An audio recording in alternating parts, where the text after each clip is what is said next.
অস্ট্রেলিয়ার মাটিতে ইতিহাস গড়ল বাংলাদেশ। ডারউইনে স্বাগতিক অস্ট্রেলিয়াকে ৯ উইকেটে হারিয়ে প্রথমবারের মতো তাদেরই মাটিতে টেস্ট জয়ের স্বাদ পেল টাইগাররা।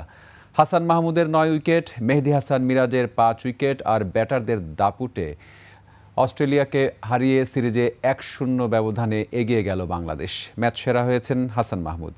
বিস্তারিত জানাচ্ছেন মাহফুজ মুকুল।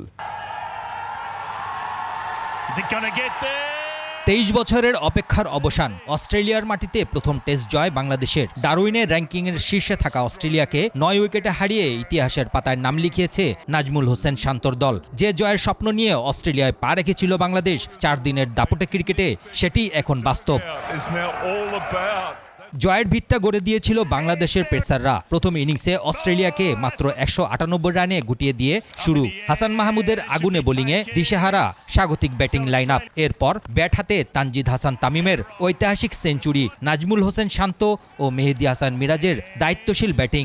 বাংলাদেশের প্রথম ইনিংস থামে ৪২৬ রানে। অস্ট্রেলিয়ার বিপক্ষে লিড দাঁড়ায় ২২৮ রান।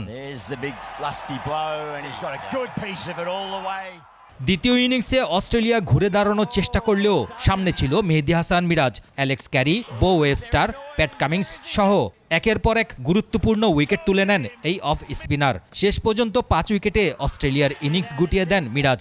২০১৯ সালে কুলদীপ যাদবের পর অস্ট্রেলিয়ার মাটিতে ৫ উইকেট নেওয়া প্রথম স্পিনারও মিরাজ। বাংলাদেশের জয়টা কঠিন করে তুলেছিলেন শুধু ক্যামেরন গ্রিন। দারুণ প্রতিরোধ গড়ে অস্ট্রেলিয়ার মাটিতে নিজের প্রথম টেস্টে সেঞ্চুরি করেন গ্রিন। ১০৪ রানের ইনিংসে একসময় বাংলাদেশের জয়ের পথও কঠিন হয়ে উঠেছিল, কিন্তু শেষ পর্যন্ত হাসান মাহমুদের দুর্দান্ত ডেলিভারিতে bowled Green. Australia all out ২৮৪ রানে। বাংলাদেশের সামনে লক্ষ্য দাঁড়ায় মাত্র ৫৭। কিন্তু শুরুতেই ধাক্কা। জস হ্যাজেলউডের বলে ০ রানে বোল্ড তানজিদ তামিম। মাত্র ৪ রানেই প্রথম উইকেট হারায় বাংলাদেশ। তবু এবার আর কোনো নাটক নয়। সাদমান ইসলাম ও মুমিনুল হকের ব্যাটে ধীরে ধীরে এগিয়ে যায় বাংলাদেশ। শেষ পর্যন্ত ৯ উইকেট হাতে রেখেই জয়।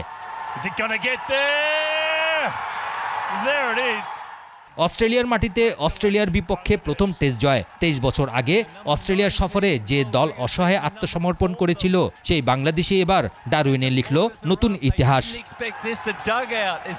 মাহফুজ মুকুল, ২১ টেলিভিশন।